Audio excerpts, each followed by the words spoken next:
रात का वो वक्त था जब सन्नाटा भी जैसे सांसें रोक लेता है। बाहर तेज हवा चल रही थी और पुराने हवेली की टूटी खिड़कियां ठक ठक की आवाज कर रही थी। उस रात रवि पहली बार उस हवेली में अकेला था। सबने उसे मना किया था, वहां कोई नहीं ठहरता, रात में आवाजें आती हैं। पर रवि हंस दिया। उसे इन बातों पर यकीन नहीं था।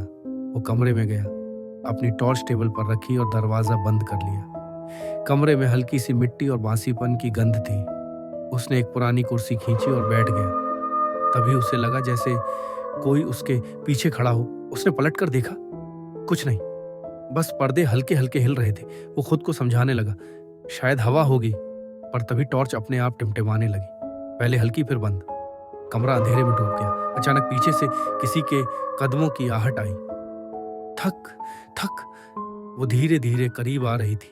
रवि का दिल जोरों से धड़कने लगा। उसने मोबाइल निकाला और फ्लैशलाइट ऑन की, पर स्क्रीन फ्रीज, मोबाइल अपने आप बंद हो गया।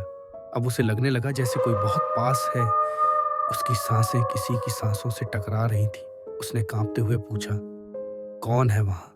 कोई जवाब नहीं, बस एक हल्की सी हंसी, बहुत धीमी और इतनी डरावनी कि उसका खून जम जाए। वो दीवार की तरफ हटने लगा, लेकिन तभी कुछ गिरा। वो पुराना आईना जमीन पर टूटा और उसमें से निकलती हल्की सी परछाई जो धीरे धीरे उसी की तरफ बढ़ने लगी। रवि ने देखा, वो परछाई उसी की तरह थी, बस चेहरा काला, आंखें लाल और होठों पर वही डरावनी मुस्कान।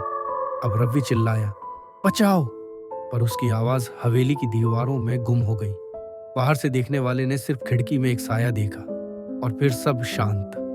अगली सुबह जब लोग पहुंचे तो कमरा खाली था। सिर्फ टूटा हुआ आईना पड़ा था और उस पर उभरे थे दो शब्द,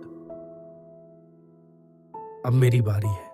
कहते हैं आज भी रात में उस हवेली के अंदर से किसी की हंसी सुनाई देती है, कभी तेज कभी धीमी।